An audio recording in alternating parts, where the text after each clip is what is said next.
How to check spam texts on iPhone. To get started, first of all go ahead and open up the Settings application on your phone.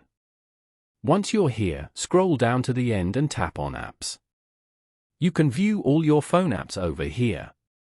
Now, search for or scroll down to find Messages and tap on it. You are now in the Messages settings page.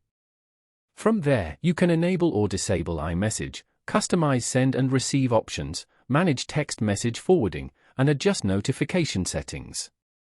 Here, scroll down to the message filtering section and turn on the Filter Unknown Senders feature.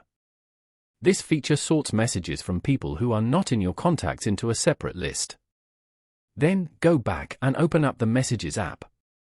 On this page, go to the top left corner and tap on Filters. And then, go to Unknown Senders. You can now view all your spam texts over here.